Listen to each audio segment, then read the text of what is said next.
একটা দপ্তরের কোনো একটা অফিস বলুন যেখানে কোনো দুর্নীতি হয় না। Hi friends, welcome to my channel.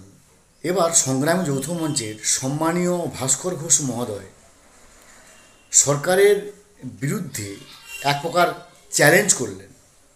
চ্যালেঞ্জের বলার অর্থ হচ্ছে এই যে সরকার এমন একটা ক্ষেত্র দেখাক, এমন একটা ডিপার্টমেন্ট দেখান যেখানে কিনা দুর্নীতি হয়নি। অর্থাৎ এত বড় চ্যালেঞ্জ কখনো এর আগে কেউ করেছে কি না আমার জানা নেই। সবাই সাধারণত নানারকমভাবে ঘুরিয়ে ফিরিয়ে বলেন, ইনডাইরেক্টলি বলেন, নানারকম একটা দপ্তর নিয়ে বলেন, দপ্তর দুটো পাঁচটা নিয়ে বলেন, কিন্তু একেবারে সমস্ত দপ্তরের মধ্যে একটা দপ্তর দেখান যেখানে স্বচ্ছভাবে নিয়োগ হয়েছে, এরকম চ্যালেঞ্জ বোধ করি আমরা এর আগে শুনিনি। আমরা শুনে নিই উনি কী বলেছেন, তারপরে আমরা ব্যাখ্যাতে ফিরছি। এইভাবে বলবেন না যে এই দপ্তরের দুর্নীতি ধরা পড়েছে, বরং বলুন যে পশ্চিমবঙ্গের এমন কোনো দপ্তর নেই যেখানে দুর্নীতি তার থাবা বসায়নি, বরং দুর্নীতি গোটাটাকে মুড়ে রেখেছে। মাননীয় মুখ্যমন্ত্রীকে বরং চ্যালেঞ্জ রইল যে আপনি আপনার ডিপার্টমেন্টের, আপনার এতগুলো দপ্তর আছে সমস্ত সরকারের, একটা দপ্তরকে বলুন, একটা দপ্তরের কোনো একটা অফিস বলুন যেখানে কোনো দুর্নীতি হয় না।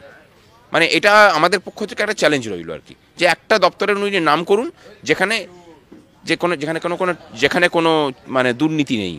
এই যে দুর্নীতির স্বর্গরাজ্য পশ্চিমবঙ্গটাকে বানিয়েছেন, এবং যে দুর্নীতির খবর আপনারা দেখাচ্ছেন, মিডিয়া দেখাচ্ছে, মানে সেগুলো তিলমাত্র। বাস্তবিক বিশ্বাস করুন সেগুলো তিলমাত্র। খাদ্য ভবনেও যা দুর্নীতি হয়ে আছে, আমাদের কাছেও যা তথ্য আছে, মানে শুনলে পরে যে কোনো মানে চেয়ারে বসা মানুষ নিচে পড়ে যেতে। আমরা শুনলাম, এরপরে আমরা শুনব যে অনশন, এর আগের অনশন কেমন হয়েছে এবং ওনারা কেমন অনশন করছেন, এই ব্যাপারে উনি কী বলেছেন আমরা ওটা শুনে নিই। আর কোনো পথের সন্ধান থাকলে পরে কেউ যদি দেখাতে পারেন আমরা খুশি হই। অনশনটা তো কেউ যেচে করতে চায় না।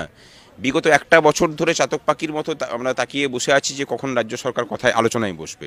আমরা কারা না, সরকারি কর্মচারীরা। তাদেরকে যদি এভাবে চাতক পাখির মতো তাকিয়ে বসে থাকতে হয়, তাহলে এই রাজ্যের সাধারণ মানুষের অবস্থা কি সেটা বুঝে দেখুন। গোটা রাজ্য জুড়ে আপনি কোনো বিডিওর কাছে যান, কোনো এসডিওর কাছে যান, কোনো ডিএমের কাছে যান, আপনি কারুর কাছে গিয়ে একটা ডেপুটেশন দিতে গেলে আপনি ডেপুটেশনের ডেট পাবেন না।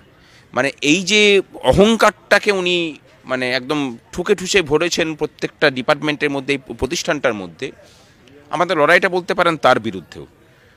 উনি যে 26 দিনে অনশন করেছিলেন সেখানে এই মেট্রো চ্যানেলের সামনে, সেখানে ওনার ওজন বেড়েছিল আর কি। মানে অনশন করে ওজন বাড়ছে 4 কিলো, এই বাকিটা বলে দেয়, মানে বাকিটা অব্যক্তই থাকুক। উনি নিজেই বলেছেন আমি তো আর চকলেট খেয়ে অনশন করি, মানে উনি নিজেই বলেছেন আর কি। আর আমরা এখানে যে অনশনটা করছি সেটা অনশনের যে পথ মহাত্মা গান্ধী দেখিয়ে গিয়েছিলেন, বা তার আগে থেকে যেটা প্রতিষ্ঠিত আছে আমাদের ভারতীয় সমাজে, আমরা সেটাকে সুপ্রতিষ্ঠিত করার চেষ্টা করছি যে দেখো দাবি আদায়ের জন্য এটাও একটা পথ হতে পারে। সেখানে আমার যেমন নিজে, আমি যখন ছিলাম তখন আমার নিজের ওজন কমেছিল 12 কিলো মতো।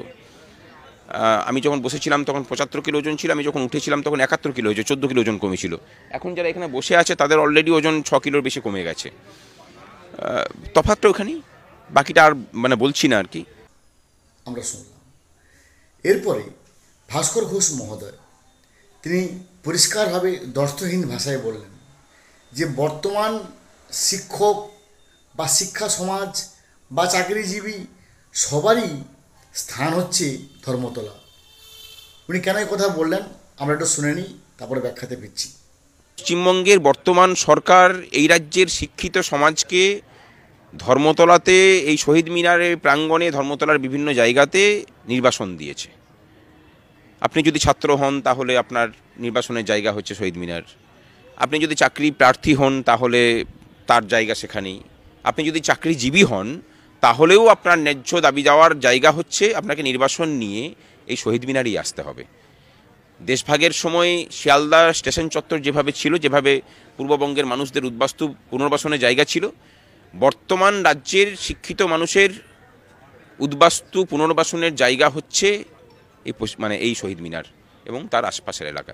আমরা শুনলাম এবং বুঝতে পারলাম যে শিক্ষা আজকে আমাদের পশ্চিমবঙ্গে কোথায় গিয়ে থেমেছে আর এর শেষ পরিণতি কী বোধ করি আমরা শিক্ষকের চোখে খানিকটা অনুমান করতে পারছি।